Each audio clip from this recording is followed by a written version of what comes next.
Bonjour à tous, soyez les bienvenus dans ce bel écrin du Palais du Pharo pour un événement unique en son genre, puisque pour la première fois, les conseillers du commerce extérieur se réunissent pour apporter leur vision, une vision globale, une vision stratégique, autour d'un projet qui cumule vraiment tous les superlatifs. Le projet du siècle, formidable plan Marshall, nouvel ordre mondial.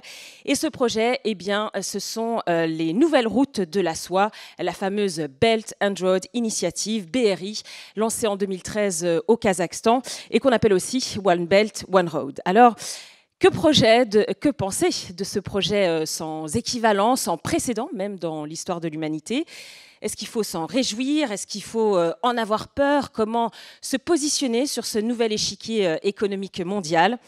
Pour en parler avec nous et poser les enjeux de cette journée, j'ai le plaisir d'accueillir, s'il vous plaît, Alain Bentejac et Xavier Gesnoin.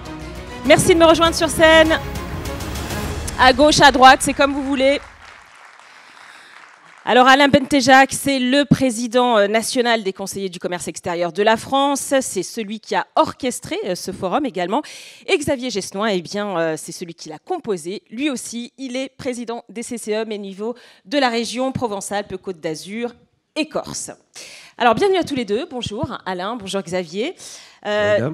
Inutile de vous préciser qu'ils sont eux aussi chefs d'entreprise et qu'en tant qu'entrepreneurs, bien évidemment, ils sont très intéressés par ces nouvelles routes de la soie. Alain, une première question toute simple. Un forum des CCE sur la BRI, pourquoi faire? Bonjour Aïda, bonjour à toutes et à tous. D'abord, merci à vous tous d'être venus, d'être présents et d'être finalement nombreux aujourd'hui, malgré la diversité. Je ne vais pas épiloguer sur le thème, mais je crois que ça fait chaud au cœur pour tous ceux qui ont organisé cette manifestation depuis parfois de longues semaines ou de longs mois, de voir que les CCE sont présents, les CCE ne sont pas en grève, ils sont là, voilà, jamais. Donc merci à toutes. Vraiment, vous méritez nos remerciements. Alors, quels enjeux pourquoi faire cette manifestation?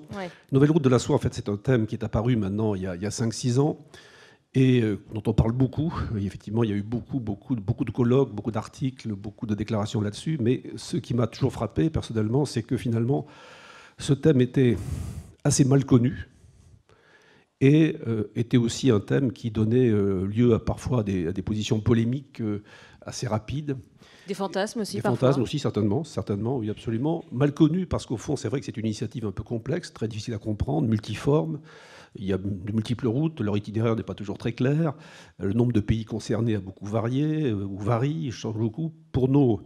Il y a des divers types de routes, évidemment, aériennes, maritimes, etc. Et pour nos esprits, je dirais occidentaux, cartésiens, c'est parfois un peu difficile de saisir réellement ce que veut dire cette grande initiative. Et puis, sujet de polémique parfois un petit peu rapide, parce qu'évidemment, qui dit BRI ou route de la soie veut dire Chine, en fait, et veut dire surtout puissance économique retrouvée de la Chine et nouvelle stratégie de développement de la Chine, nouvelle stratégie, enfin, la puissance économique chinoise, c'est une réalité depuis maintenant plusieurs décennies, mais ce qui est nouveau, finalement, et ce que symbolise BRI probablement, c'est que cette puissance, elle n'est plus discrète, elle n'est plus cachée, mais elle est assumée, elle est mise en avant de manière claire par les autorités chinoises, en particulier le président Xi actuellement depuis quelques années.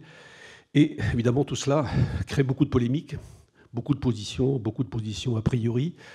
Ce qui se passe aux États-Unis est un exemple de cela. Et donc, ça nous a paru intéressant de sortir un peu de ces débats théoriques ou académiques et d'essayer de rentrer réellement dans la réalité des sujets et de voir réellement ce qui se passait concrètement sur ce thème-là. Qu'est-ce que ça voulait dire concrètement sur les différents thèmes, puisqu'effectivement, il y a des questions qui se posent. Ces questions elles sont légitimes sur ce sujet. Quelle est la stratégie chinoise derrière? Est-ce qu'elle est purement économique ou est-ce qu'elle a d'autres visées en matière politique, culturelle, en matière de valeurs? Quels sont aussi les modes d'application de ce nouveau programme dans les pays? Quelles sont les règles appliquées ou applicables en termes de protection de l'environnement, en termes de transparence, en termes de lutte contre la corruption, en termes de valeurs, en termes de retombées pour les pays, en termes de soutenabilité de la dette aussi, de la dette financière pour les pays concernés. Donc tout ça, je crois que c'est des questions légitimes qu'il faut débattre, qu'il faut envisager. C'est pour ça que nous avons souhaité organiser ce forum.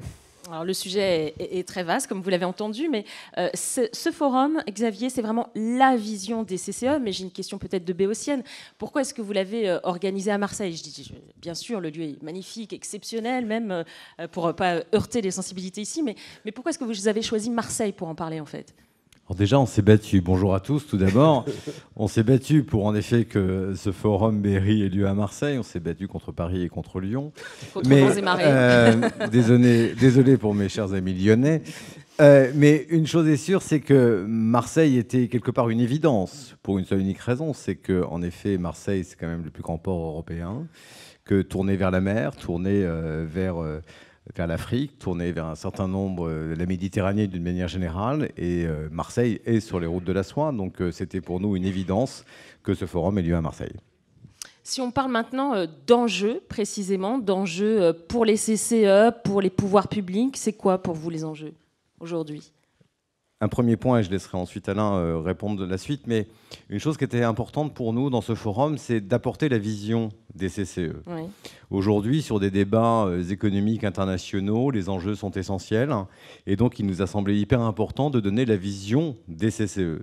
Nous avons en effet un rôle de conseil auprès des pouvoirs publics, et nous devons apporter aux autorités françaises, en effet, notre vision par rapport à des sujets essentiels sur notre avenir international.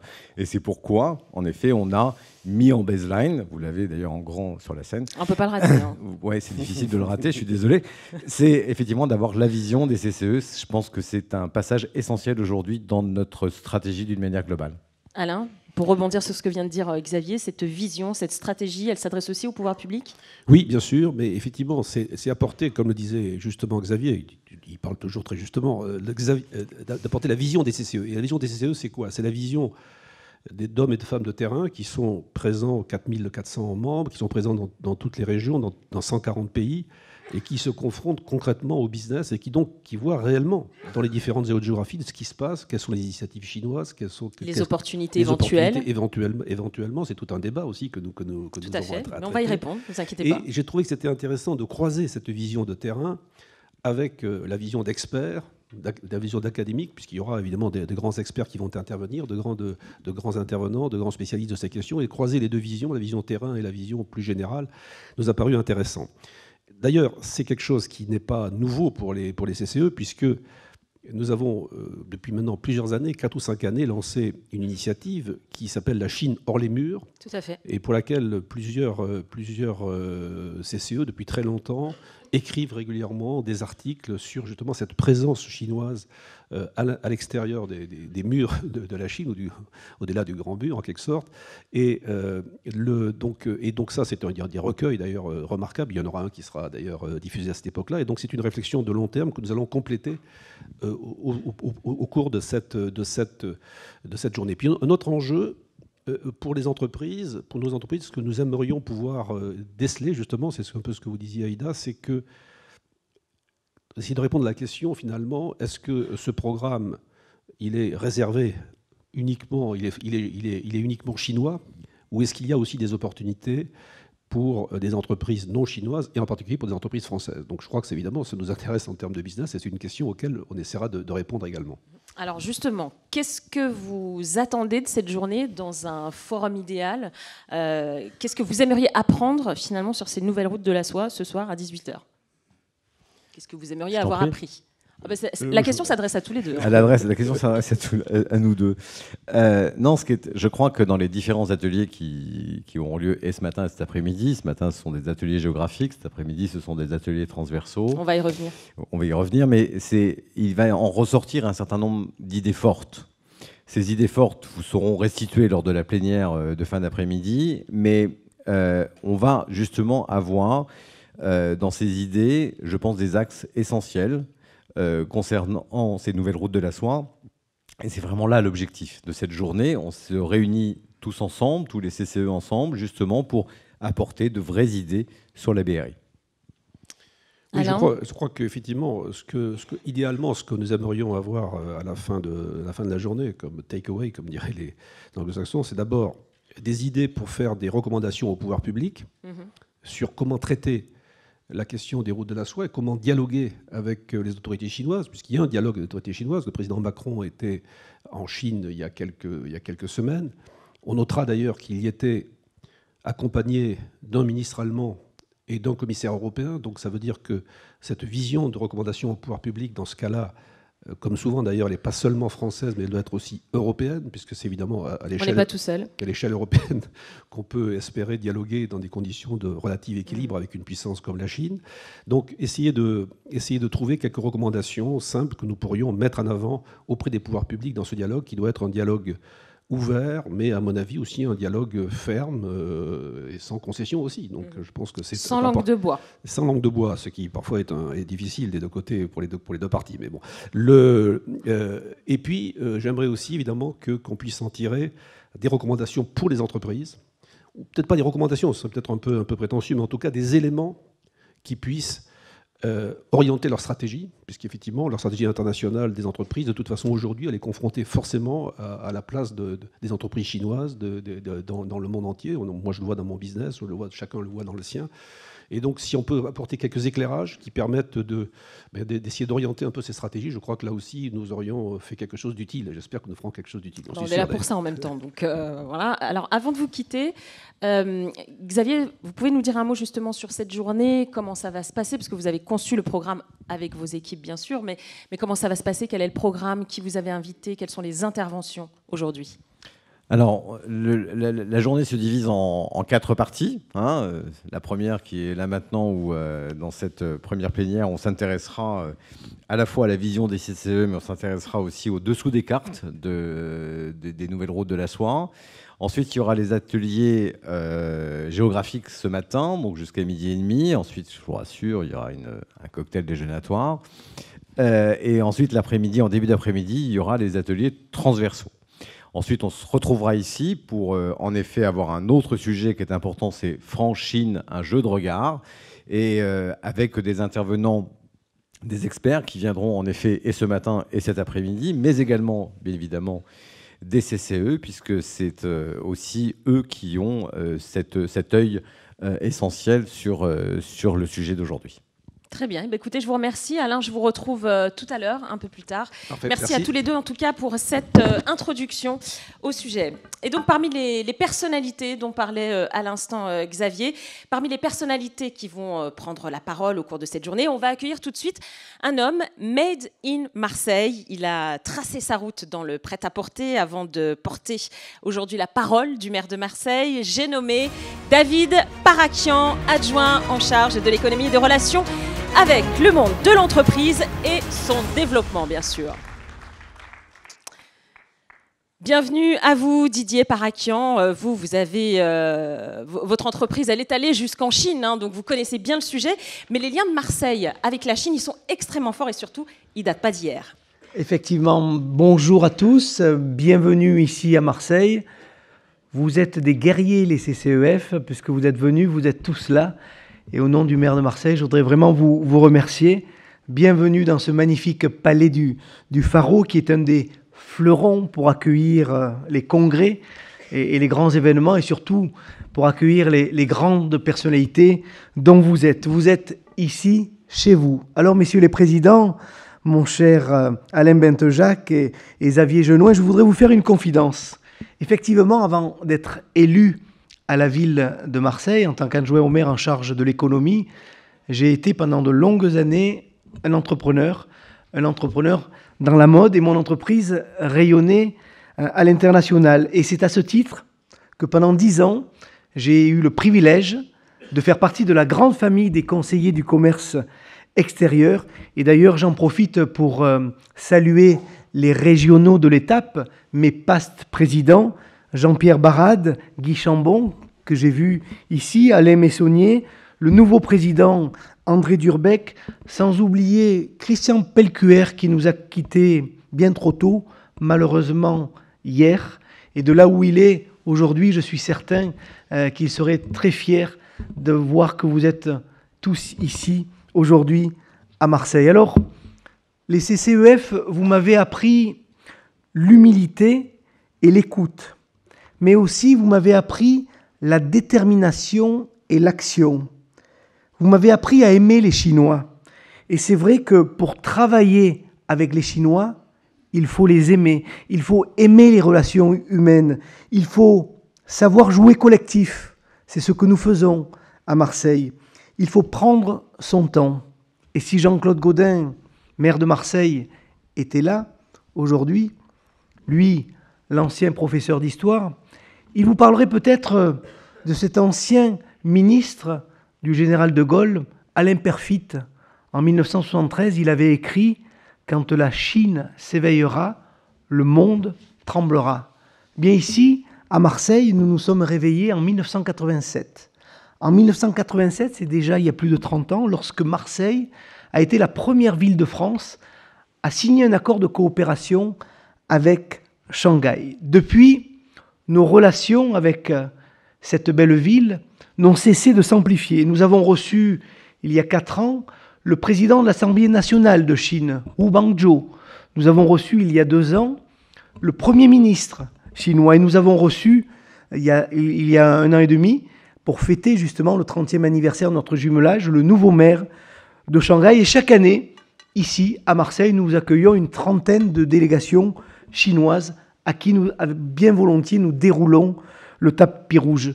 J'ai moi-même organisé, j'ai été à l'initiative du 12e Forum des investissements franco-chinois.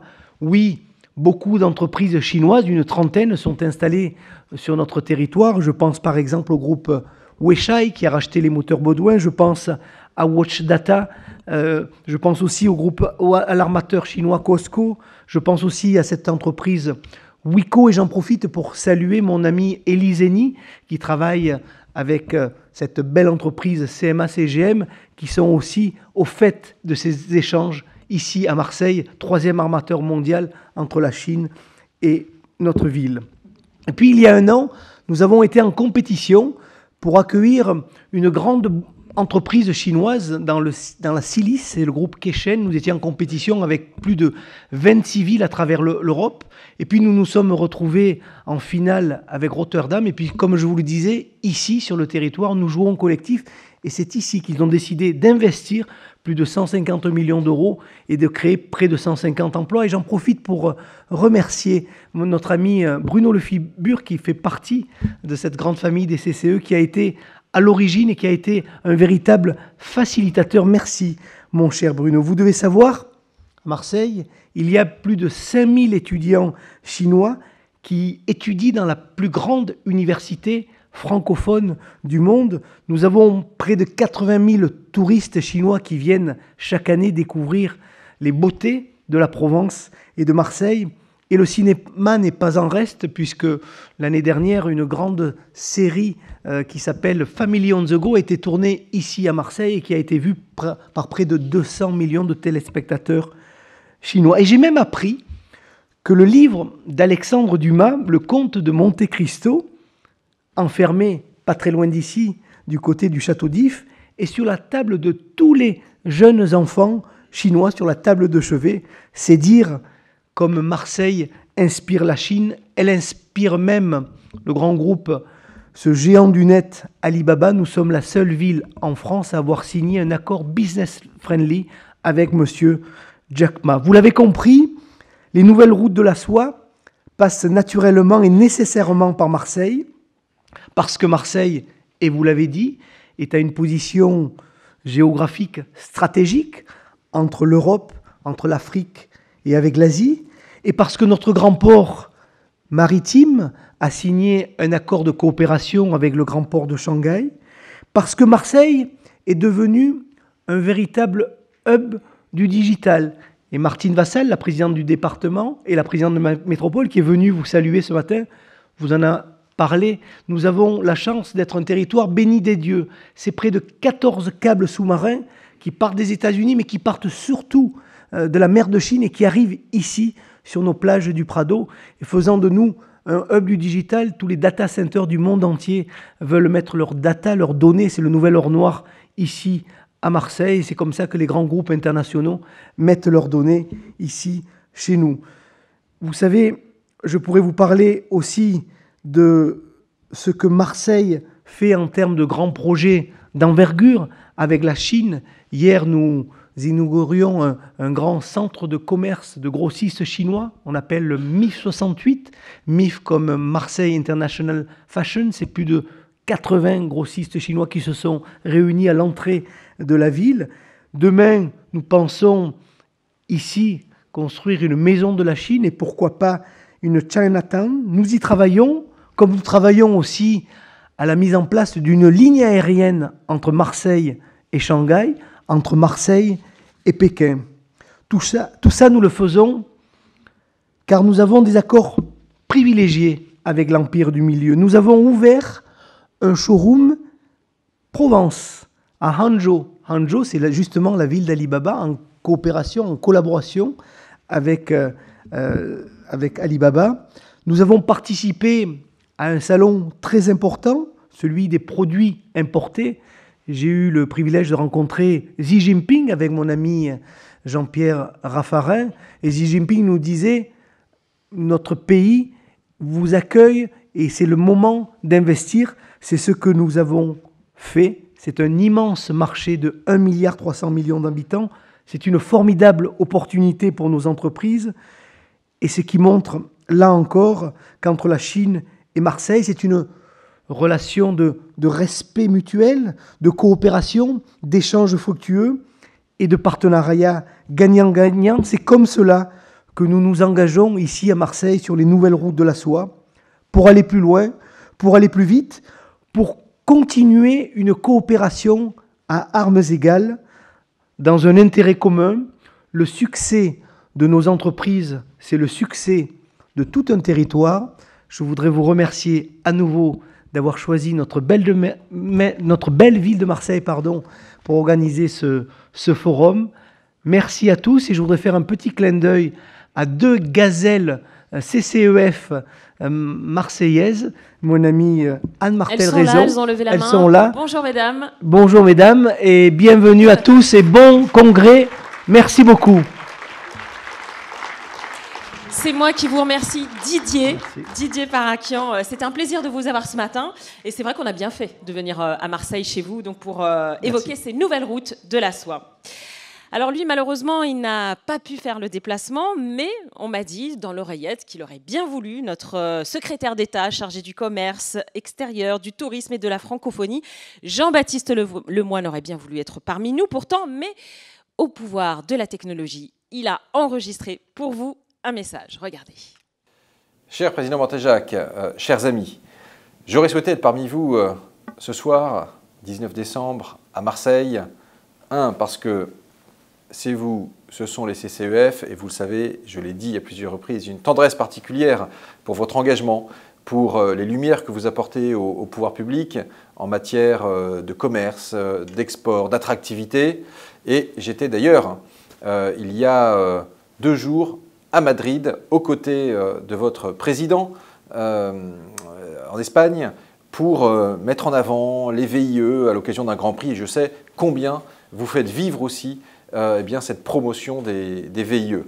Et puis par ailleurs, venir à Marseille aurait pu paraître suspect. J'y étais aussi il y a quelques jours et au regard de la régularité de mes déplacements à Marseille, certains se posaient la question serais-je peut-être candidat ici, dans cette ville? Et donc, je ne veux pas alimenter cela, mais en tous les cas, trêve de plaisanterie, vous le voyez, je veux, à travers ce message, vous adresser mon amical souvenir, naturellement, vous souhaiter des travaux fructueux sur ce sujet important des routes de la soie, des nouvelles routes de la soie.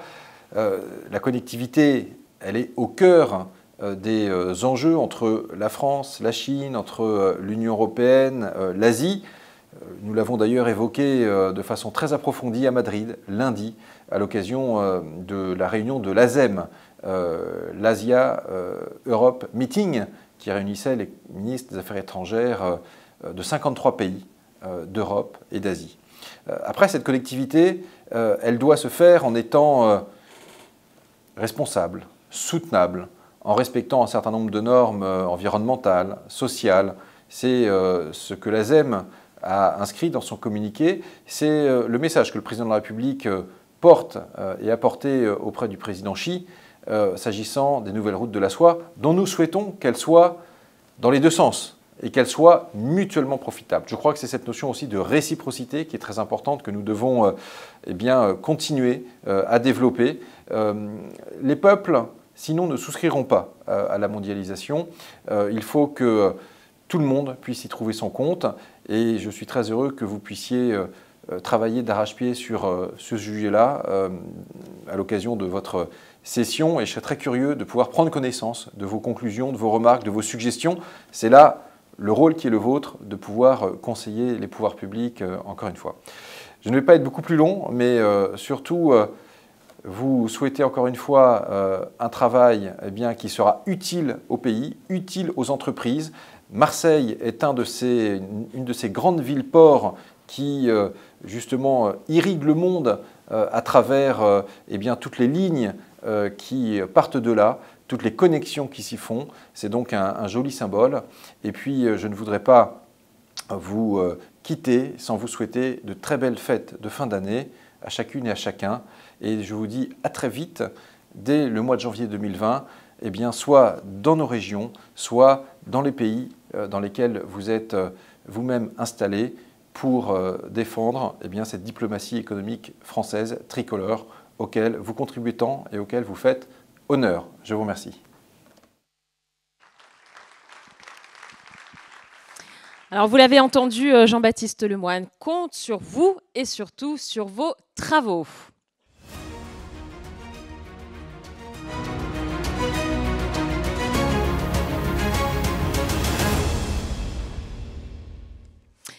Alors, en attendant ces fameux travaux qui auront lieu tout à l'heure à partir de 10h30, on va déjà faire un état des lieux sur la perception des CCE vis-à-vis de cette fameuse BRI. Et c'est avec le fondateur et président d'honneur d'HEC Asia qu'on va le faire. Merci d'accueillir Jacques Gravereau, s'il vous plaît. Bonjour. Venez à côté de moi, ce sera plus sympa. Et puis, on suivra ensemble de toute façon cette présentation qu'on attend donc avec impatience, puisque Jacques Gravereau, c'est une enquête, on va dire, exclusive que vous avez réalisée auprès du réseau des CCE. Comment vous avez procédé? Ça marche? Ça marche. Tout à fait. Bonjour. Nous avons profité du réseau unique des CCE pour mener une enquête. C'est un grand questionnaire que nous avons lancé en octobre, dont nous avons eu les résultats en novembre. Et cette richesse du réseau s'est retrouvée dans les réponses qui nous sont arrivées de 66 pays, comme vous voyez là, 70 pays. Et première question qui était une question un peu technique, est-ce qu'on interrogeait les CCE établis hors du monde chinois ou dans le monde chinois de la même façon? Donc nous avons opté pour deux questionnaires, l'un qui a été adressé aux CCE hors monde chinois et l'autre qui a été adressé aux CCE dans le monde chinois. Pour nous, monde chinois, c'était Chine, Hong Kong, Taïwan. D'accord. Alors, quelles questions vous leur avez posées? Qu'est-ce que vous aviez envie de savoir? Alors, je ne vais pas vous donner les questions, mais je vais vous donner les réponses. Oui. Ça sera les réponses aux questions. Les réponses en quelques slides. Ce n'est pas moi qui parle, naturellement, c'est des conclusions scientifiques de ce questionnaire. D'abord, première chose intéressante, nos entreprises, nous, CCE, la plupart d'entre nous avons une expérience directe du monde chinois, une expérience directe du travail avec les entreprises chinoises, puisque, comme vous le voyez, 73,5% de ceux qui sont hors du monde chinois ont une expérience directe. Et ça peut être des expériences de coopération, de JV, de partenariat, tout ce que vous voudrez, mais c'est aussi une expérience de concurrence. C'est-à-dire que même quand on est en dehors du monde chinois, on se retrouve sur nos marchés, en Europe, en Afrique, en Asie, ailleurs, avec des concurrences chinoises, puisque 60% d'entre nous avons des concurrences directes avec des entreprises chinoises. Là, cette première question, c'était hors du monde chinois. Et puis, évidemment, quand on questionne les CCE à l'intérieur du monde chinois, on a des résultats similaires, mais en proportion un peu différente, puisque, comme vous le voyez, c'est beaucoup plus élevé. 93% des entreprises, de nos entreprises établies en Chine, Taïwan, Hong Kong, bien évidemment, ont des rapports beaucoup plus serrés avec les entreprises chinoises, et 71% d'entre elles se retrouvent en concurrence directe. Ça, c'est la partie technique pour savoir qui nous avons questionné. Alors maintenant, les findings, si vous voulez. Les findings, c'est que, au risque de nous surprendre tous, la BRI, on va appeler ça comme ça aujourd'hui, Belt and Road Initiative, cette initiative née en 2013, au fond, a peu d'impact, curieusement, sur le développement de nos activités. 78% disent que, bon, il y a eu la BRI, mais il n'y a pas eu de changement significatif. Il n'y a pas eu de changement significatif sur nos activités. Alors évidemment, quand on regarde un petit peu plus de près, secteur par secteur, bien entendu, certains de nos secteurs sont peu impactés, d'autres sont un peu plus impactés. Donc 23%, comme vous voyez dans le premier des seconds camemberts, si je puis dire, des CCE hors de Chine, se sentent impactés. Mais la moitié, pratiquement la moitié, ne ressent pas d'impact. Quand on questionne les CCE du monde chinois, alors la proportion est encore plus forte, plus de la moitié disent « bon, oui, d'accord, mais c'est peu perceptible » ou le simple fait qu'il y ait la BRI n'a pas de lien direct avec les perturbations ou les développements de nos activités. Alors on passe maintenant à l'appréciation, si vous voulez, de ceux qui ont été au contact des entreprises chinoises, qu'elles soient à domicile ou dans les pays étrangers. Et on a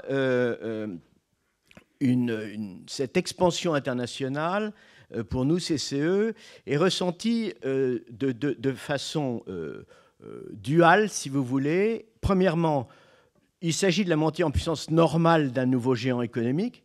Tout le monde sait que la Chine a progressé de façon phénoménale dans ces 30 dernières années, qu'elle va continuer à le faire. Bon, il y a une nouvelle grande puissance qui apparaît à l'horizon de la planète. On en tient compte et c'est très bien comme ça, mais c'est un phénomène neutre. La deuxième chose qui est partagée, alors beaucoup plus par les CCE hors de Chine que par les CCE du monde chinois, mais quand même, c'est que ça représente un danger, cette expansion des entreprises chinoises, pas tant à cause de la concurrence qu'à cause de l'irruption de règles du jeu inhabituelles. On va rester poli, on appelle ça règles du jeu, et puis on va le développer dans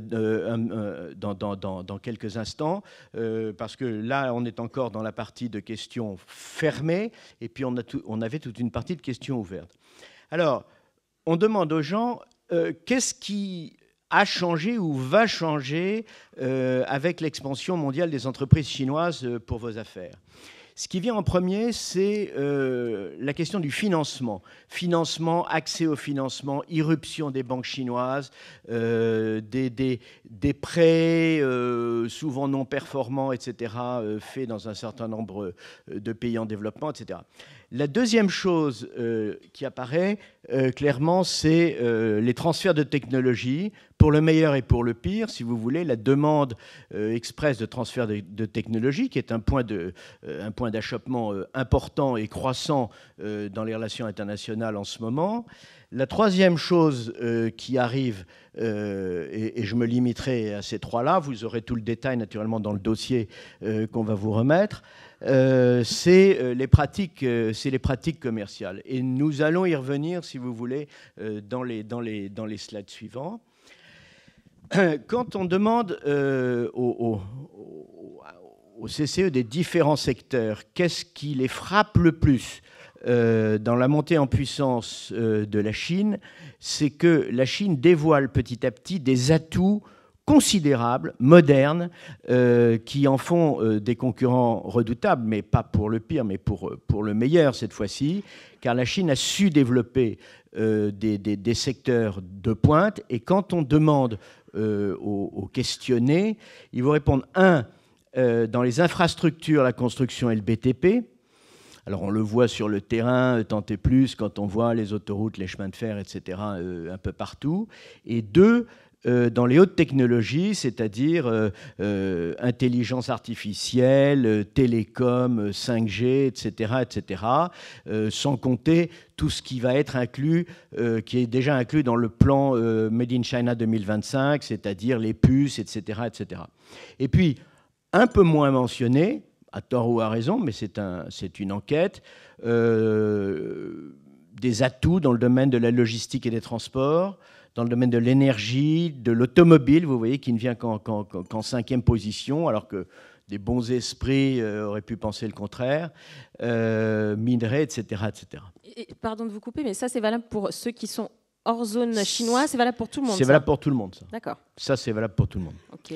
Alors, ensuite, on a questionné les CCE présents dans le monde chinois, c'est-à-dire Chine principalement, mais aussi Hong Kong et Taïwan, et on leur dit, bon, alors l'expansion de la Chine, vous en pensez quoi pour vos entreprises ? Eh bien, nous sommes prêts, mes enfants. C'est-à-dire que nous sommes prêts à faire soit du business as usual, soit à renforcer nos atouts. Nous, pris collectivement, connaissons ce marché de près, on en connaît les tours et les détours, et au fond, une majorité écrasante de nos collègues dans le monde chinois dit, bon, il y a une forte concurrence, d'accord, c'est pas nouveau, mais c'est gérable. Et puis en vert, vous voyez que 27% disent on a un bon développement prévisible, business as usual, 20% seulement prévoient des perspectives difficiles. Donc on est encore sur une perspective optimiste. Alors après ça, on tombe dans un domaine qui est plus flou parce qu'on a posé des tas de questions ouvertes. Alors je vous passe les détails sur le dépouillement des questions ouvertes. Quand vous avez plusieurs dizaines de milliers de mots de verbatim, etc., il y a quand même des idées fortes qui ressortent. Bien fallu les regrouper. Alors il y a des idées fortes et on commence par les recommandations. Okay. On demande à ceux qui ont l'expérience, si vous travaillez avec des entreprises chinoises ou contre des entreprises chinoises, qu'est-ce qu'on fait ? Alors, on fait d'abord, il faut, on laisse ça comme ça pour l'instant, compréhension culturelle. Et ça revient très très souvent. Ça paraît un domaine flou, la culture, mais ça revient très très souvent parmi les gens qui ont l'expérience. Je ne vais pas faire tout le détail, mais il faut insister et investir sur le temps long. Si vous voulez, les coûts ne servent à rien. Il faut développer des relations personnelles, des réseaux, bon, les fameux guanxi. Il faut montrer sa tête soi-même, non pas déléguer des collaborateurs X, Y et Z de temps en temps, mais se montrer souvent soi-même et développer des relations de confiance. Il faut y aller, quoi. Le choix d'un bon partenaire est crucial. Et évidemment, en essayant autant que possible, moi j'ai répété ça pendant 30 ans à mes étudiants, le syndrome Same Bed, Different Dreams. Hein, c'est-à-dire qu'on est apparemment tous d'accord, et puis dans le courant du sommeil ou du développement du partenariat, on se retrouve souvent avec des divergences qu'il faut contrôler tout le temps. Donc ça, c'est connaissance culturelle. On a beau le répéter, il y a toujours des gens qui continuent à aller dans le mur. Pourquoi ? Parce que j'en ai tiré, alors ça c'est personnel, l'intime conclusion que les Français, quel que soit leur diplôme, étaient des autodidactes finalement. C'est-à-dire qu'ils faisaient leurs propres expériences, ils allaient dans le mur, il y avait du sang sur le mur, et après ils revenaient s'informer. Et c'est des expériences qui sont tout à fait différentes quand on a affaire à des gens du milieu anglo-saxon ou même chinois, etc. C'est-à-dire qu'ils foncent d'abord et ils réfléchissent après ? Notation au passage. Ils font leurs propres expériences, comme les gamins qui mettent leurs doigts sur la gazinière et qui constatent que ça brûle. Alors, on va... L'autre point, c'est la vigilance, je crois. Alors, l'autre topo, c'est la vigilance, en effet. La vigilance, faut être... alors là, je développe un peu, parce que c'est essentiel. Pas trop non plus, on est contraint par le temps, malheureusement. Rassurez-vous. Il faut être très actif et agile, avec une veille de tous les instants. Vigilance extrême, je lis là, hein, vigilance extrême face au transfert de technologies et de connaissances. Bon. J'aime mieux vous dire que dans le verbatim des questions ouvertes, il y a eu des réponses beaucoup plus crues que ça. Hein. Donc là, on a fait preuve quand même dans le dépouillement d'un petit peu de douceur. Main ferme face à des interlocuteurs ou des concurrents souvent perçus sans foi ni loi. Ne pas être naïf face aux déclarations aimables de win-win. Hein, on va reprendre les termes de win-win plusieurs fois dans la journée. Attention. Surveiller de près les problèmes de corruption et de concurrence déloyale. Alors après ça, quand on regarde un petit peu la suite sur les conseils, next s'il vous plaît, quelles menaces ou opportunités représente la BRI pour nos entreprises? Alors dans les menaces, en résumé, on a une concurrence chinoise souvent ressentie comme déloyale. Je reprends le verbatim de ce qui nous est remonté, hein. L'imposition de normes chinoises à l'échelle mondiale, ça on va en parler très longuement, en particulier cet après-midi. Des initiatives chinoises qui n'ont dans les pays de la BRI que peu d'impact positif sur les économies locales. Et on a cité le problème de l'endettement dans un grand nombre de pays d'Afrique, de pays en ce temps, etc. Sur le côté positif, si vous voulez, de ce qu'on peut attendre de la BRI, une ouverture potentielle de nouveaux marchés. Il faut faire très attention à l'adjectif potentiel parce que tellement il a été galvaudé, mais enfin, on est dans une perspective d'avenir optimiste. Une émergence de nouveaux partenariats avec des entreprises chinoises, possiblement.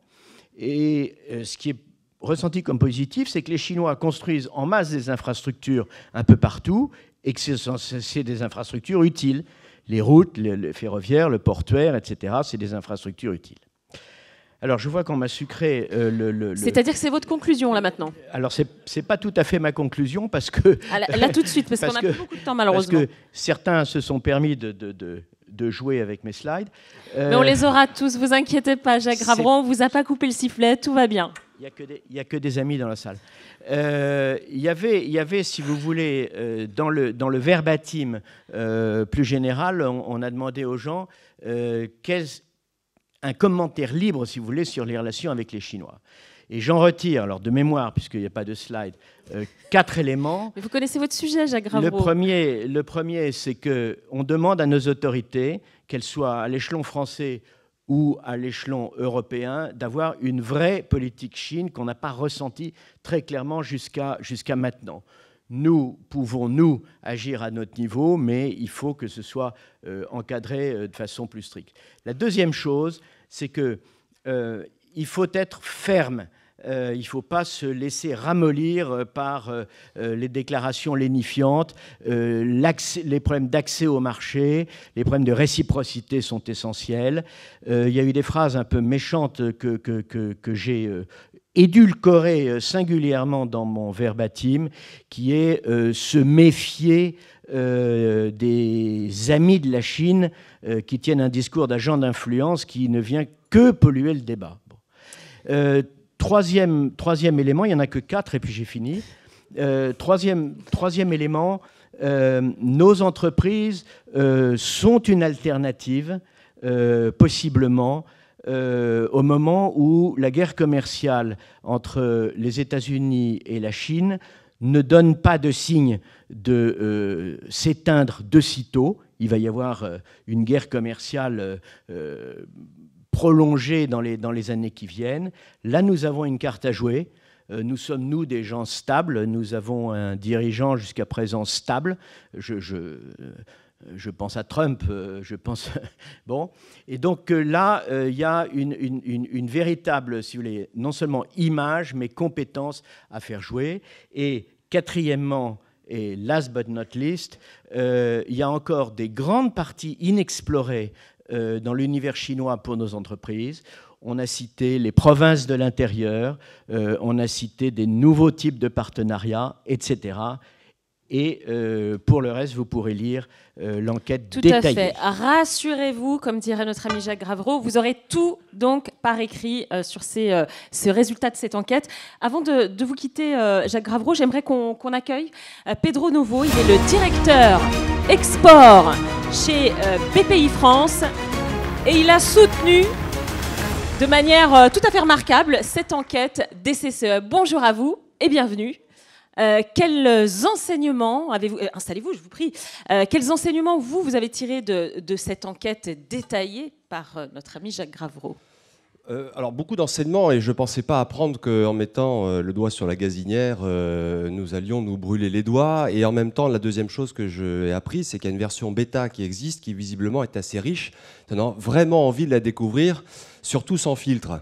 Blague à part, sur le fond, on a toute la synthèse. Beaucoup de choses ont déjà été dites, je ne vais pas les reprendre, et donc je vais gagner du temps, puisqu'il est précieux. Merci. Et on va travailler là-dessus toute la journée. Juste vous dire que nous avons associé BPI France à cette démarche et à cette étude parce que, d'abord, dans le contexte qui nous lie, et vous savez, l'affection que nous avons, c'est du domaine de l'amour, vous le citiez, il faut aimer la culture chinoise. Eh bien, nous aimons les CCE chez BPI France. Et ce partage d'expériences riches que vous représentez nous paraît déjà historiquement singulier à travers la revue qui est produite par les conseils du commerce extérieur français en Chine, La Chine hors les murs, probablement une des publications les plus parcourues et lues par les entrepreneurs en France, du moins nous la diffusons largement auprès de nos entrepreneurs. Eh bien, ça doit être un capital à partager bien ailleurs au-delà de la Chine. Et ce travail nous a séduits, nous a donné envie de supporter ce projet d'étude qui a été remarquablement synthétisé, bravo, et qui donne envie d'en savoir beaucoup plus sur ces fondamentaux qui font le succès et les critiques et également les craintes, sans être naïf, de cet enjeu chinois. Voilà, on a bien compris une chose, c'est que c'est face à nous, qu'on ne passera pas à travers. On va travailler pendant une journée sur l'ensemble de ces enjeux pour bien en saisir les contours. On ne peut pas nier ce moment de bascule, d'influence planétaire entre la puissance américaine qui a dominé le monde depuis de dizaines d'années et puis l'influence asiatique qui est en train de prendre l'ascendant, l'équilibre puis l'ascendant et qui va définir de nouveaux paradigmes pour les 50 et 100 prochaines années. Et ce moment crucial, nous sommes en train de le décrire, de le comprendre et d'en tirer les conséquences. Et c'était le but de ces travaux pour aider nos entrepreneurs à mieux les cerner. Voilà, et c'est vrai que grâce à cette enquête, on a une perception très claire, en tout cas, de ce que pensent les CCE. Merci à tous les deux. Remerciements que je transmets également à tous ceux qui ont répondu à cette enquête. Ils ont été très nombreux, plusieurs centaines, ce qui montre donc tout l'intérêt des CCE sur ces nouvelles routes de la soie. Merci, messieurs.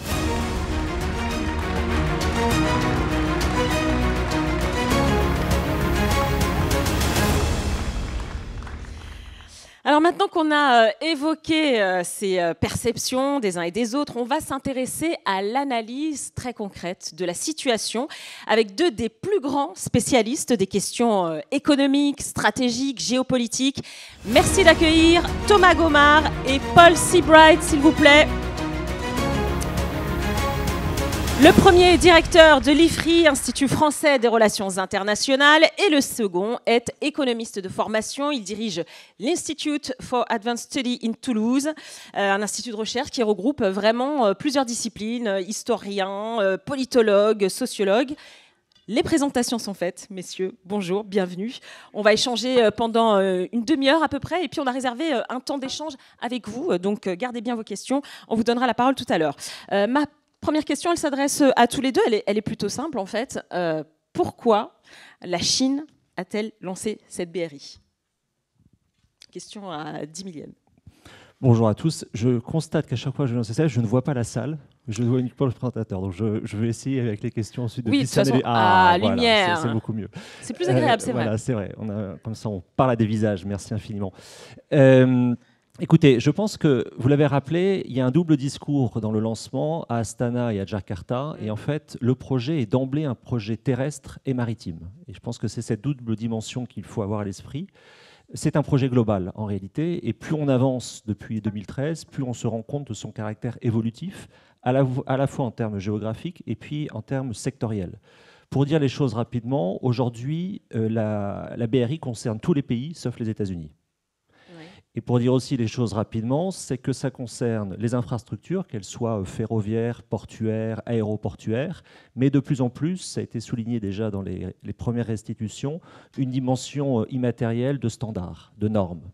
Au fond, il y a avec le projet BRI une question qui est est-ce que la puissance chinoise qui effectivement a émergé, c'est quand même la grande évolution de ces 40 dernières années, qui est là devant nous, est-ce qu'elle conçoit son développement dans les années à venir sur un principe d'harmonie, comme au fond le discours officiel chinois abondamment relayé le présente, ou alors sous forme plutôt de domination? Et est-ce que l'abri est un outil de domination ou d'harmonie? Je pense qu'on pourrait poser le problème en ces termes. Et c'est vrai que quand on parle d'harmonie, les questions que vous évoquez là, on se pose la question et l'économie, parce que c'est quand même aussi l'une des raisons principales de cette BRI, c'est que finalement la Chine avait besoin économiquement d'aller ailleurs. Paul Seabright? Oui, tout à fait. Et je dirais que sans être critique, on peut constater que la BRI représente un exercice massif de rebranding rétrospectif de tendances qui étaient déjà en place. Alors je ne critique pas le rebranding parce qu'on le fait tout le temps et parfois c'est très positif.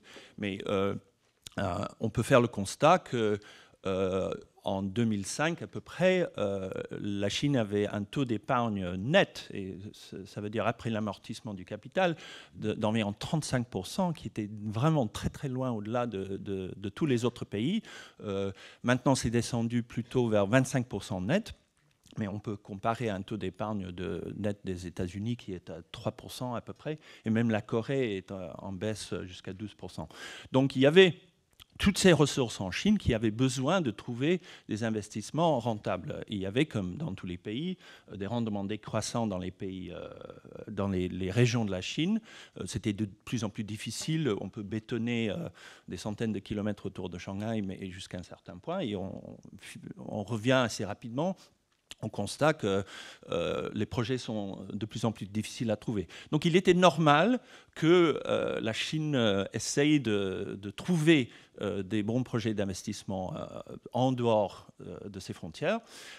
Et on a conçu, juste après l'arrivée au pouvoir du président Xi, qu'il y avait aussi la possibilité de faire un rebranding pour donner une allure importante de vision globale. Et au moment où, par exemple, on s'inquiète beaucoup sur la montée des océans, sur la disparition d'un certain nombre de lieux pour les populations qui sont menacées par la montée des eaux, au moment où les États-Unis ont perdu le leadership, enfin toute volonté de leadership mondial par rapport au réchauffement climatique, il y a une opportunité de dire que ce qui a commencé comme une initiative économique, très supply-driven, peut être rebrandé comme une grande vision globale. Alors, est-ce que ça va marcher? Comme vous savez tous, quand on fait un exercice de rebranding, il faut que ça fasse rêver les troupes. Et si les troupes puissent rêver, tant mieux. Mais si c'est juste pour donner une nouvelle étiquette à ce qui se faisait avant, il n'y aura pas beaucoup d'effet. Mais tout est à jouer. Alors, vous parlez tous les deux du rôle des États-Unis quand même dans cette affaire. Des États-Unis qui sont passés de partenaires à véritables rivales en fait. Mais le problème, est-ce que c'est pas aussi qu'on ne connaît pas vraiment le tracé de ces routes? Vous disiez que ça passait partout, en gros, sauf aux États-Unis. Mais dans le détail, à l'heure où on se parle aujourd'hui, on ne sait pas exactement quels pays sont concernés. Est-ce que ça, c'est pas un problème aussi? Est-ce que c'est pas un frein au développement de cette BRI et surtout aux investisseurs?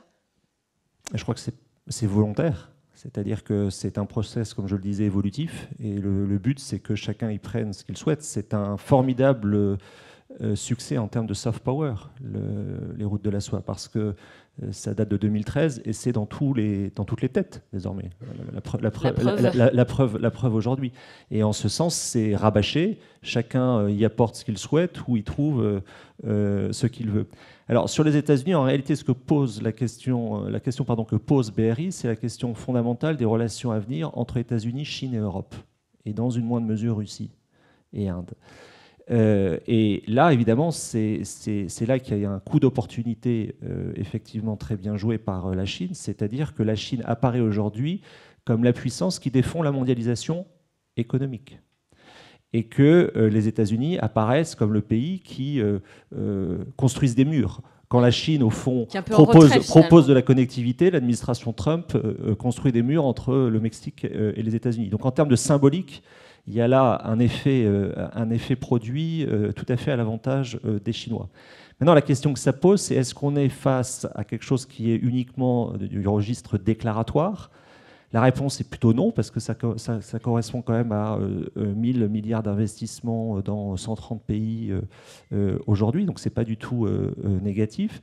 Mais c'est aussi porteur d'un projet politique et de certaines conceptions. Et c'est porteur d'un modèle de gouvernance. Et je pense que c'est à cela qu'il faut essayer de répondre. Quel type de gouvernance et dans quelle mesure c'est compatible avec le modèle qui est défendu par le troisième acteur, c'est-à-dire l'Europe. Alors justement, sur ce rôle de l'Europe, les Européens dans tout ça, Paul Seabright, est-ce qu'ils sont marginalisés? Est-ce que pour eux c'est une bonne chose ou pas? Qu'est-ce que ça change finalement pour l'Europe? Je pense que l'Europe l'a vu, on va dire, à deux égards. Il y a une opportunité d'avoir des ressources pour l'investissement qui nous manque cruellement. Nos infrastructures en Europe, on est quand même un vieux continent avec des taux d'épargne qui sont relativement bas. On a besoin des ressources et c'est pour ça que certains pays, je pense à l'Italie en particulier, mais qui a été le premier à se positionner. Absolument, qui sont absolument ravis d'accueillir ces ressources. Et d'ailleurs, on a vu tout à l'heure l'accueil très enthousiaste et légitime de ces opportunités. Ça me semble... Il n'y a pas de débat là-dessus. C'est très clair, il n'y a pas de débat là-dessus. Alors, l'autre question, c'est dans quelle mesure est-ce que l'Europe est en train de perdre l'initiative justement de ce jeu de soft power que vient d'évoquer mon collègue. Et là, c'est beaucoup plus compliqué, parce qu'effectivement, l'Europe a besoin de se positionner comme aussi un leader mondial dans le domaine des idées, des idéologies. Il y a aussi les questions très compliquées du rôle de la technologie, notamment infrastructurelle dans la 5G, que doit jouer la Chine. Et l'Europe est profondément divisée là-dessus. Notamment, il y a la pression, comme vous savez tous, des États-Unis de ne pas utiliser la technologie chinoise. En même temps, les différents pays d'Europe hésitent beaucoup entre les avantages et les inconvénients. Et je pense qu'il y a une tentative politique au niveau de la Commission européenne de dire nous pouvons présenter une vision globale de leadership dans le monde des idées qui devrait être donc concurrente à cette vision qui est proposée par la Chine. Et franchement, ça nous donne une espèce de schizophrénie. On veut accueillir leur argent, pas trop accueillir leurs idées, mais c'est un peu difficile d'accueillir les unes sans les autres. C'est ça le problème, en fait, Thomas Gomard, c'est que finalement, est-ce que cette ambition chinoise, elle risque pas de déchirer l'Europe, puisque tous les Européens ne sont pas d'accord sur la marche à suivre? Bon, ça, c'est déjà le cas. Puisqu'en fait, au C+16, c'est-à-dire Chine plus 16 pays européens, vient de s'ajouter l'Italie, premier pays du G7 à avoir rejoint l'initiative. En fait, la question que tout le monde évite aujourd'hui, et qui est à mon sens centrale en termes stratégiques, c'est quelle serait l'attitude de l'Europe en cas de dégradation extrêmement rapide de la relation sino-américaine. Ça, on ne veut pas se la poser, parce qu'en fait, tout le monde veut éviter d'avoir à prendre parti. La réponse, à mon sens, ça serait encore plus de division entre Européens. Au-delà même du C+17, C+17 qui d'ailleurs a d'ores et déjà des conséquences en termes diplomatiques. C'est-à-dire qu'on le voit, certains pays européens, dans leur positionnement diplomatique, prennent désormais des positions très favorables à celles de la Chine, concernant notamment les droits de l'homme dans le cadre onusien. Donc c'est quand même à noter, c'est-à-dire qu'il y a de la conditionnalité politique en fait sous-jacente. Ça c'est tout à fait clair. L'autre aspect, c'est que je pense que cette relation à la Chine doit se penser sur les efforts effectivement du président Macron lors du sommet d'avril, avec Juncker et la chancelière Merkel, d'essayer d'établir une relation Europe-Chine beaucoup plus globale. Mais en réalité, je pense qu'il y a une incompréhension assez fondamentale entre Français et Allemands sur la relation à la Chine. Pour le dire peut-être trop rapidement, je pense qu'aujourd'hui, pour Berlin, Pékin est plus important que Paris. En termes géoéconomiques, c'est tout à fait clair. Et ça a des incidences très profondes en réalité, parce que nos partenaires allemands considèrent que l'Union européenne doit être la championne du libre-échangisme, de l'économie ouverte, mais se désintéressent complètement de ce qui va avec cette dimension, qui est le sea power. C'est-à-dire que les Européens, en fait, se retrouvent aujourd'hui confrontés à une situation où ils sont les champions du libre-échange, mais sont de moins en moins capables d'assurer la sécurité de leur approvisionnement par eux-mêmes. Ils en sont remis aux États-Unis pendant des années, et les États-Unis, se retirant, ils se retrouvent face au sea power chinois. C'est ça qui est en train de se passer. Et quand vous abordez ces questions dans un cadre européen, pour les Allemands, ce n'est pas un sujet. C'est un sujet pour des pays comme le nôtre, voir le projet, par exemple, de stratégie Indo-Pacifique promu par le président Macron, mais nous sommes en réalité très minoritaires en Europe sur cette position-là. Et donc je pense qu'il y a un vrai sujet franco-allemand aujourd'hui sur la relation que nous devons nouer avec la Chine. Je note quand même un changement de pied politique, puisque le terme de rival systémique a été utilisé pour la première fois au printemps dernier, qui montre bien qu'on est aussi dans un problème de choc de modèle de développement. On est en train de changer de décor et ça se passe sous nos yeux. Alors, cette BRI remodèle toutes les relations économiques, les relations internationales. Paul Seabright, est-ce qu'on peut évoquer les relations de la Chine, en fait la politique intérieure de la Chine? Dans quelle mesure cette BRI va aussi changer la politique intérieure du pays? Ça, c'est extrêmement compliqué et très délicat. Je pense que beaucoup de gens évitent d'en parler. Je vous donne un exemple. On n'avait dit pas de langue de bois. Comment? On n'avait dit pas de langue de bois. Absolument. Et ce que j'aimerais dire, c'est prenons par exemple le cas des politiques répressives en Xinjiang et aussi le rôle du leadership chinois par rapport au mouvement à Hong Kong. Et aussi, troisième point, la question du rôle de l'intelligence artificielle dans la surveillance dans les grandes villes en Chine. Alors, les smart cities à la chinoise. Exactement. Alors, on peut prendre le point de vue que c'est une critique de la politique intérieure de la Chine qui est totalement orthogonale, sans lien avec la question des accords commerciaux. Je pense que ce serait une mauvaise conclusion, entre autres parce que parmi les grands projets infrastructurels que la Chine va construire dans les années à venir, il y aura des smart cities en dehors de la Chine. Alors, ces smart cities vont être construites avec toute la technologie dont dispose la Chine pour le meilleur et pour le pire, mais pas que avec des inconvénients. Ce n'est pas juste que ces smart cities vont intrôner des normes de surveillance qui vont bien au-delà de ce qui nous est habituel. Il y aura aussi des menaces à venir. Sachez que dans 10 ans, 15 ans, peut-être avant, ce serait à la portée de tout terroriste ou jeune personne en colère, d'imprimer en 3D un drone qui pourrait attaquer la population en général et que nous allons avoir besoin à réfléchir les espaces publics. Et pour l'instant, les Américains ne veulent pas y réfléchir à cause de leurs problèmes avec les armes à feu.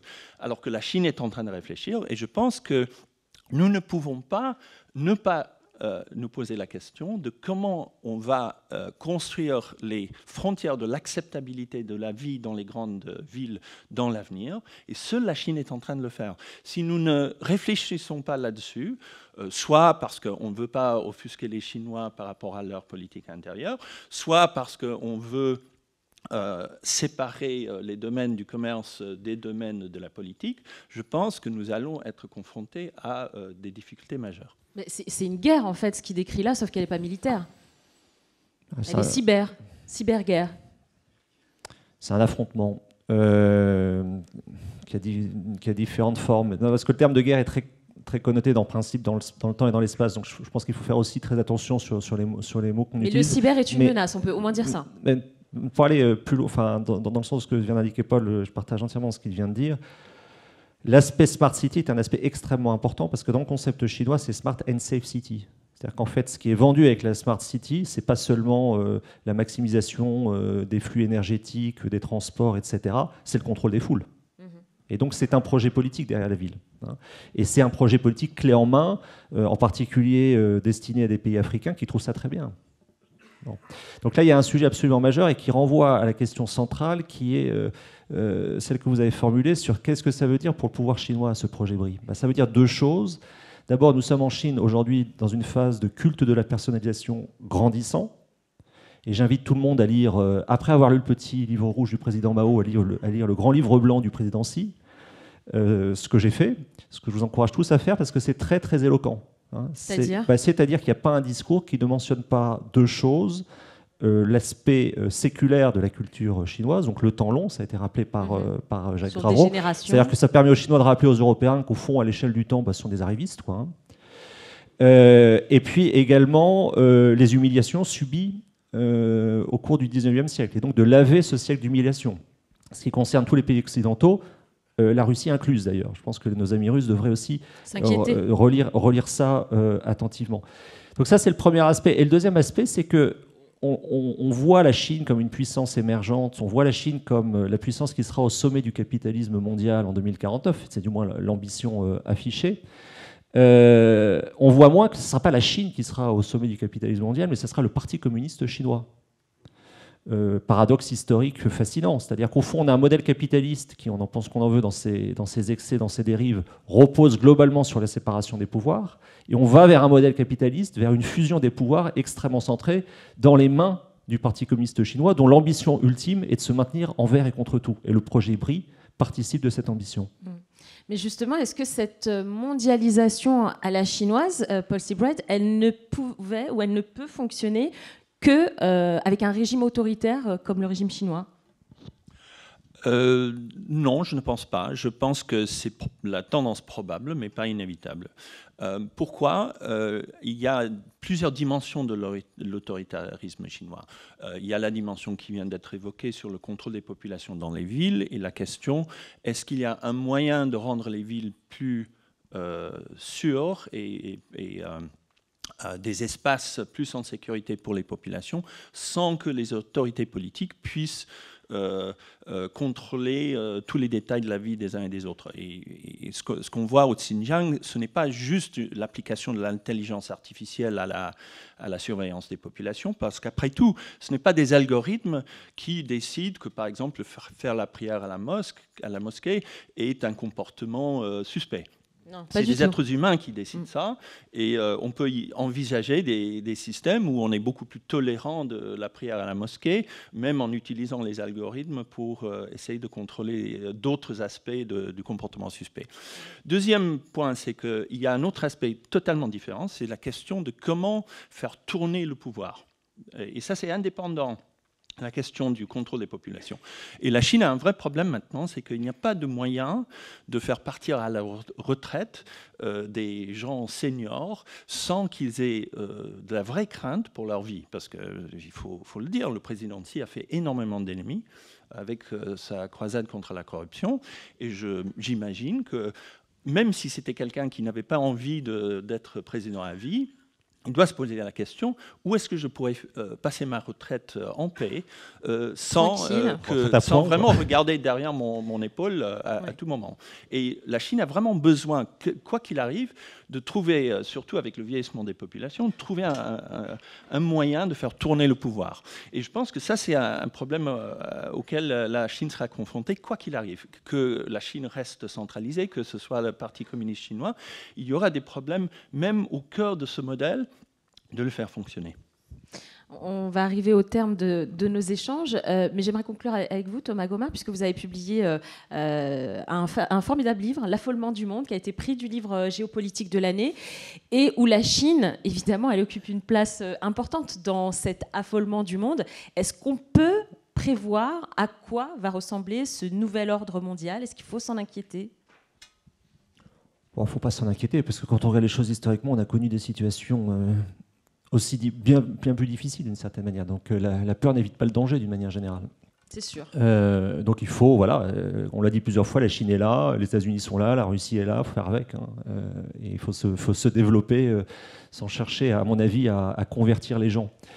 C'est peine perdue, ça. Pour répondre à votre question très directement, moi ce qui me frappe, si vous voulez, c'est quand on repart en fait de la situation internationale au début des années 70, où on a une confrontation bipolaire États-Unis-URSS, où la Chine joue un rôle très marginal. Et quand on est 50 ans plus tard, la Russie est sortie, et on est vraiment sur une Chine qui est aujourd'hui en position de centralité, et qui a connu un développement linéaire en termes économiques, ce qui est là aussi une exception historique, et ce qui invite à dire que ça ne peut pas continuer en fait comme ça. C'est-à-dire qu'il va se passer des choses. Quoi, je ne sais pas, mais déjà ce que nous comprenons, c'est que toute l'idéologie autour d'un pays, deux systèmes a fait long feu avec ce qui se passe à Hong Kong ou avec l'évolution de la relation avec Taïwan. Bon. Donc en fait, le vrai sujet, à mon avis, des années à venir, c'est l'évolution de Taïwan, parce que c'est là qu'on va tester la volonté américaine, en réalité. Ce qui me semble certain, c'est qu'on est aujourd'hui dans un monde, on est entré dans un monde post-OMC. Les échanges commerciaux sont subordonnés par les deux principales puissances mondiales à leur rivalité stratégique. Juste en un mot, avant de donner la parole à la salle, vous êtes d'accord avec cette analyse? Tout à fait, oui. Et je dirais que on a mis pas mal d'accent sur les problèmes, sur les difficultés, etc. Mais il y a d'énormes opportunités à saisir. Et je pense que pour l'instant, en ce qui concerne au moins sa politique commerciale et extérieure, la Chine est dans une phase beaucoup plus constructive de son existence que les États-Unis. Donc il y a de vraies opportunités pour l'Europe et éventuellement pour les États-Unis, quand il y aura une évolution politique là-bas, de s'engager avec la Chine dans des projets où il y a des choses à gagner de tous les côtés.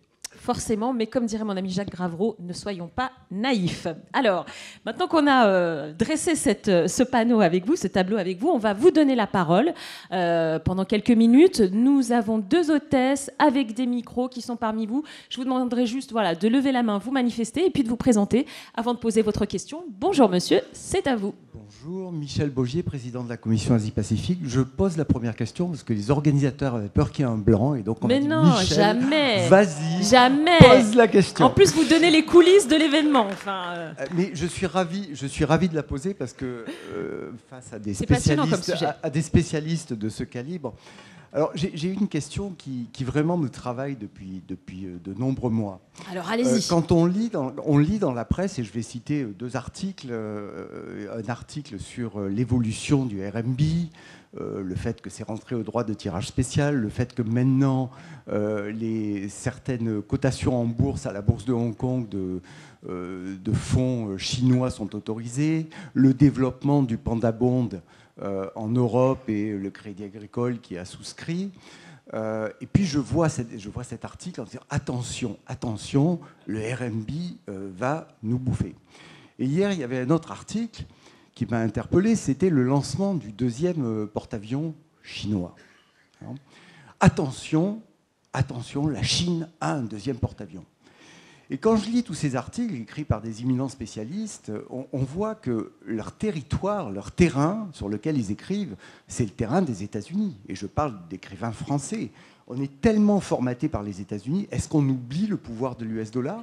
Est-ce qu'on oublie le pouvoir de la Fed? Est-ce qu'on oublie que les États-Unis ont 11 porte-avions aujourd'hui? Pourquoi crier ces cris d'alarme? Attention, la Chine a un 2e porte-avions. Ça, on peut le dire sur tous les sujets dont vous avez parlé. Mais je serais très heureux d'avoir l'avis de nos éminents sur ce changement de paradigme. Merci beaucoup. Qui souhaite répondre? Les porte-avions me font un petit peu sourire parce que ça me Donc ils font pas peur.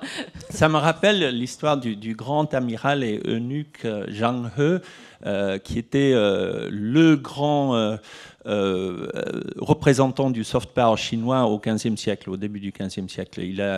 C'est quelqu'un qui avait fait 6 voyages dans tout l'océan Indien avec une flotte qui était gigantesque, avec des dizaines de milliers de marins et avec des navires qui étaient 10 fois plus grands que, par exemple, les navires de Christophe Colomb. Et c'était un exercice de soft power extraordinaire. Il y a eu même des temples érigés au Ceylan à cet homme, et tout le monde c'était tout à fait comme les porte-avions. Et puis, après le 6e voyage, tous les experts comptables autour de l'empereur chinois ont dit stop, ça coûte trop cher et on ne voit pas les bénéfices. Je suis un peu comme les experts comptables autour de l'empereur par rapport au porte-avions. Je pense que c'est joli, c'est impressionnant, mais ça me fait pas trop peur non plus. Bon, c'est du soft power en gros. J'aurais un léger désaccord sur ce plan. Alors allez-y, voyez déjà. Alors bon, quand on regarde historiquement, le fait de vouloir acquérir une marine de haute mer, c'est un signe de souvent, vous voyez ça avec l'Allemagne. Le sea power dont vous parliez tout à l'heure. Voilà, c'est-à-dire qu'en fait, les Chinois ont lu l'amiral Mahan. Oui. Ils sont en train de mettre en place ce que les Britanniques, les objets de la domination britannique à la fin du 19e ou les objets de la domination américaine pendant le 20e siècle. Et donc le contrôle des mers, alors il ne faut pas être sur le totem du porte-avions, mais ce que ça veut dire, c'est qu'il y a un investissement très fort sur la marine de haute mer et que c'est un enjeu, à mon avis, tout à fait essentiel parce qu'en réalité, c'est ce qui conditionne la sécurité des lignes d'approvisionnement, quelles qu'elles soient, et en particulier énergétiques. Un point là-dessus, ce qui s'est passé au cours des 10 dernières années, c'est que les États-Unis sont devenus plus autonomes en termes énergétiques, donc disposent aujourd'hui d'une plus grande flexibilité par rapport au Moyen-Orient. Est-ce qu'ils utilisent bien cette flexibilité? Ça, c'est un autre débat. Mais au fond, ils ne sont pas dans le même lien de dépendance que les Chinois et les Européens par rapport aux approvisionnements fossiles en provenance du Moyen-Orient, qui vont continuer à croître en dépit de la transition énergétique ou avec la transition énergétique. Donc je pense qu'on ne peut pas en fait voir uniquement l'aspect porte-avions comme un élément de soft power. Complément de réponse sur la comparaison par rapport aux États-Unis. Bon, j'ai pas le temps de développer, mais 1971, la fin de la convertibilité entre le dollar et l'or. Et la phrase de Connelly, secrétaire d'État au Trésor à l'époque, le dollar est notre monnaie, mais votre problème. Bon, 48 ans après, c'est toujours le cas. Effectivement. Ce qui est intéressant à noter, ce sont les grands projets industriels qui cherchent à se dédollariser, c'est-à-dire à ne pas utiliser le dollar, et il y a eu des exemples emblématiques, notamment en Russie, sur des partenariats euro-russo-chinois, à ne pas utiliser le dollar pour ne pas être objet possible de sanctions. Donc votre question renvoie à ensuite l'utilisation qui est faite par les États-Unis de leur pouvoir. Moi, je pense que la logique des sanctions imposées par les États-Unis tient beaucoup au fait que c'est le prix que les Européens payent pour ne pas avoir suffisamment investi sur leur propre sécurité, sur leur propre incapacité à produire de la sécurité et à l'assurer par eux-mêmes. Donc ça, c'est une question, à mon avis, assez fondamentale pour les Européens. Après, il y a, je pense qu'il faut là aussi mettre les choses sur le même plan entre les États-Unis et la Chine en termes de modèle politique. On en pense ce que l'on en veut, mais la mondialisation est une création européenne. 15e siècle, quand les Chinois y renoncent, en fait, les Portugais plus les Espagnols y vont. Bon.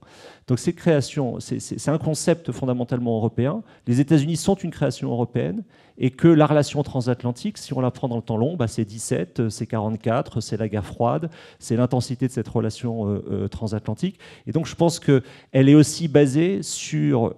Je finirai là-dessus, sur un principe général de séparation des pouvoirs qu'on n'observe pas dans le cas chinois. Merci pour ces réponses complètes. D'autres questions dans la salle? Les mains se lèvent. Bonjour monsieur. J'ai le micro, alors j'en profite. Bah oui, Bruno Floris, ça fait 35 ans que je suis CCE et 45 ans que je vais en Chine. Donc j'ai un peu de mileage. Oui, votre question. Ma question, elle est tout simplement, pour moi, c'est un projet impérialiste. Qu'est-ce que l'impérialisme? C'est un projet par lequel on prend le contrôle d'une nation économiquement ou politiquement. Donc je me dis, ce projet, il se développe parce qu'il y a une continuité dans l'action chinoise. Et quelle est la faiblesse? La seule faiblesse que je vois, c'est économique, financière. Comment ce projet peut-il être financé? Qui souhaite répondre? Comment ce projet peut-il être financé, Paul? Il y a peut-être d'autres faiblesses que je n'ai pas identifiées. Oui, les freins peut-être. Non, vous avez tout à fait raison. Il y a des questions entièrement légitimes. La réponse est en plusieurs dimensions. Première dimension, c'est, comme j'avais déjà évoqué, la quantité gigantesque de ressources d'épargne de la Chine, c'est-à-dire ce sont des ressources qui, en général, c'est des revenus des entreprises d'État en Chine qui cherchent à être utilisés. Mais ces revenus sont en déclin. Et en plus, les projets qui sont entrepris peinent de plus en plus à générer des profits. Il y a le taux de rentabilité est en baisse des projets en Chine. Et justement, de plus en plus, ces projets sont cofinancés.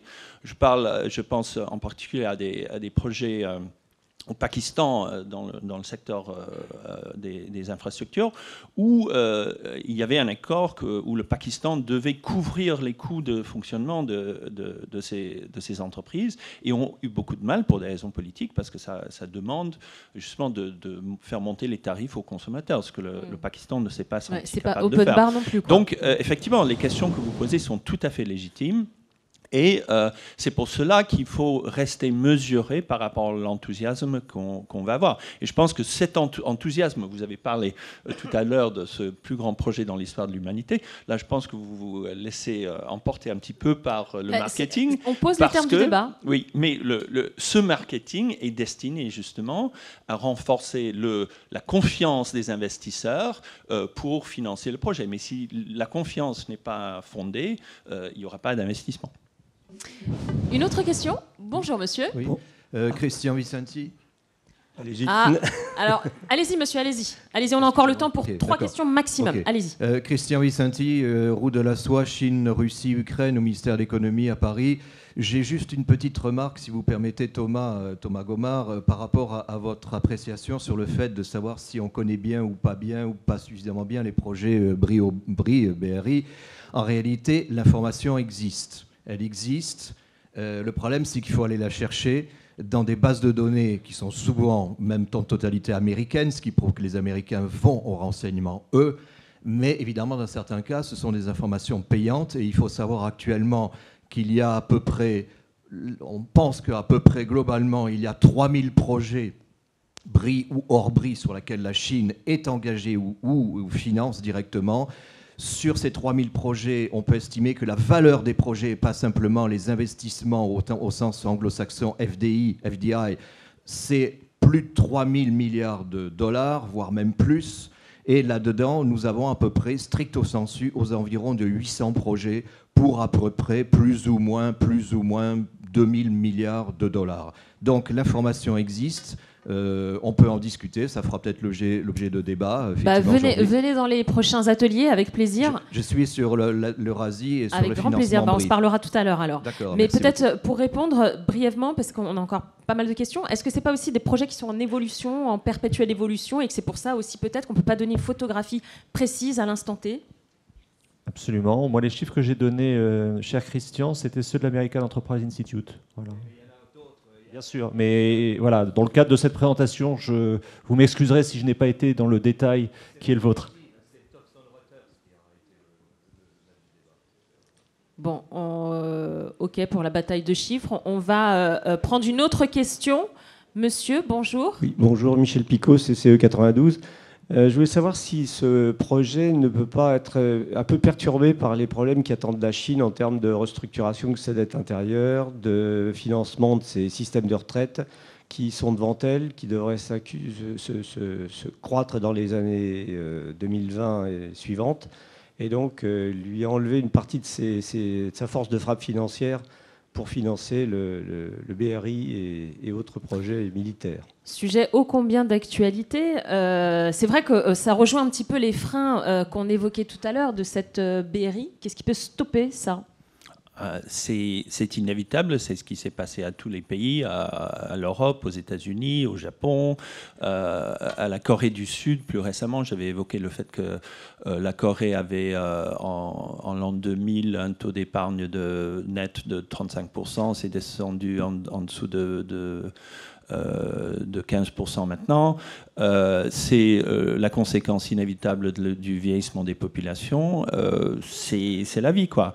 Et je pense c'est uniquement ceux qui prennent la puissance de l'épargne d'un pays à son apogée comme une perspective ad infinitum qui devrait être surpris. Alors, la question plus importante, c'est est-ce que la Chine est capable, politiquement et socialement capable, de gérer ce vieillissement des populations? Ça, c'est autre chose, mais ça, c'est un jugement plus politique qu'économique.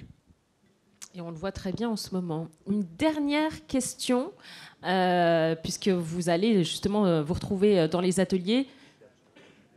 Madame qui lève le doigt depuis tout à l'heure. Et ça sera la dernière question. Après, je vous invite bien évidemment aux ateliers que je vous détaillerai tout à l'heure et vous pourrez là vraiment échanger avec tout le monde. Bonjour madame. Bonjour messieurs. Marie-Pierre Nicolet, l'Agence française de développement. Je voulais savoir si le discours récent sur le verdissement des routes de la soie était un accord implicite ou un soutien implicite de la Chine aux accords de Paris et une volonté sincère d'entrer dans un travail quand même sur les normes de cette mondialisation post-OMC dans laquelle la Chine joue un rôle majeur? Excellente question. Thomas, peut-être, c'est vrai que la Chine, quand elle commence quelque chose, elle voit tout en grand et elle peut se permettre de voir tout en grand. C'est pareil pour le climat et pour répondre à madame? Bon, ce qui est certain, c'est que le retrait américain de l'accord de Paris a là aussi été très bien utilisé diplomatiquement par la Chine, précisément pour donner de la substance à sa relation avec l'Union européenne. Donc c'est au cœur des échanges bilatéraux franco-chinois, et je sais également que l'AFD est très active sur ce terrain. Donc que ce soit un partenaire, que la Chine joue un rôle clé là-dessus, ça me semble tout à fait évident. Codicil, on l'a évoqué, je crois que c'est Jacques Graveau qui a utilisé le terme, c'est de plus en plus difficile néanmoins sur ces sujets-là, sur les sujets économiques, et je ne parle même pas des sujets politiques, d'utiliser, moi je le vois dans mon métier de think tank, le terme réciprocité avec nos collègues chinois. C'est-à-dire que ça devient presque une prouesse de dire on va faire de la réciprocité. Bon. Et donc là, on a aussi un sujet pour nous Européens parce qu'on est dans un rapport de force qui devient défavorable. Merci pour cette réponse courte. Merci à tous les deux d'avoir répondu aux questions de la salle. Je crois que vous pouvez les applaudir. À tout à l'heure. Alors, c'est pas fini, puisque comme je vous le disais en préambule, vous allez pouvoir travailler maintenant dans une dizaine d'ateliers dans les salles qui jouxtent donc cet auditorium. Alors pas de panique, ces salles elles sont indiquées par fléchage. Vous avez aussi nos hôtesses qui vous indiqueront les salles différentes. Alors au programme, vous allez le voir, il y a une dizaine d'ateliers, donc 5 ce matin et 5 cet après-midi. Ils vous sont détaillés sur ces slides. Il y a évidemment des ateliers géographiques, zone par zone. J'attire votre attention justement sur l'atelier des Amériques, puisque beaucoup de questions justement sur les États-Unis, le rôle des États-Unis, mais pas seulement. Il y a quand même un double regard sur les États-Unis, mais aussi le déploiement chinois en Amérique centrale et en Amérique du Sud. Il y a de quoi faire, n'hésitez pas à y aller. Et puis cet après-midi, des ateliers plus transversaux avec les différentes routes terrestres, maritimes. Et c'est là qu'on pourrait aussi avoir les détails des projets dont vous parliez, monsieur, puisque vous avez donc d'autres sources d'informations à communiquer. Et j'attire là aussi votre attention sur une route très spéciale, la route aérienne, les routes aériennes. Je me suis laissé dire que beaucoup d'entre vous, CCE, êtes concernés justement par ces questions de l'aérien. Alors, on n'oublie pas évidemment le nerf de la guerre, le financement de ces routes. Ça commence dans quelques minutes, juste après cette pause café bien méritée. À vous de jouer. Nous, on se retrouve tout à l'heure aux alentours de 16h15 pour débriefer justement ces ateliers. Merci à tous, à tout à l'heure.